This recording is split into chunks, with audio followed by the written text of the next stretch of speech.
La décision était très attendue, c'est une cause qui divise. Devant la Cour de justice à La Haye, des manifestants s'étaient rassemblés, les partisans d'Israël et ceux des Palestiniens face à face. À l'intérieur, les juges ont rendu leur verdict. L'État hébreu doit prendre davantage de mesures pour protéger les Gazaouis. Israel must, in accordance with its obligations under the Genocide Convention, Conformément à ses obligations selon la Convention sur le génocide, a lu la présidente de la Cour, Israël doit s'abstenir de commettre des meurtres, d'entraver les naissances, de porter atteinte à l'intégrité physique ou mentale ou rendre la survie des Palestiniens impossible. Le tribunal ordonne aussi à l'État hébreu de faciliter immédiatement l'accès à l'aide humanitaire dans l'enclave palestinienne. Car la bande de Gaza s'enfonce chaque jour davantage dans le chaos.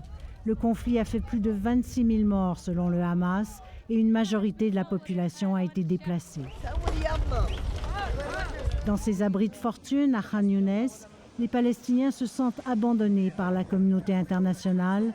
Ils déplorent que la Cour ne soit pas allée plus loin et exiger un cessez-le-feu. On espérait que la Cour mette fin à la guerre, dit cet homme, pour sauver ceux qui sont encore là, les Palestiniens qui sont encore en vie. Chaque heure qui passe amène plus de morts. Mais l'autorité palestinienne y voit quand même un avertissement pour Israël. C'est un bon jour pour l'humanité. Cela montre qu'aucun pays n'est au-dessus des lois, dit Ammar Hijazi. Mais la guerre va se poursuivre. Le Premier ministre Benjamin Netanyahou invoque le droit d'Israël de se défendre et dénonce encore une fois les accusations de génocide déposées par l'Afrique du Sud. Ces accusations sont non seulement fausses, a-t-il dit, elles sont scandaleuses et devraient être rejetées par tous les gens honnêtes.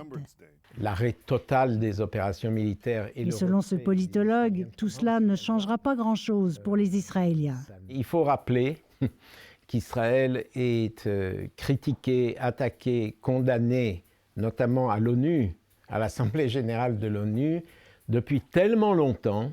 Donc un peu plus, un peu moins, je ne suis pas sûr que ça leur fasse grand-chose.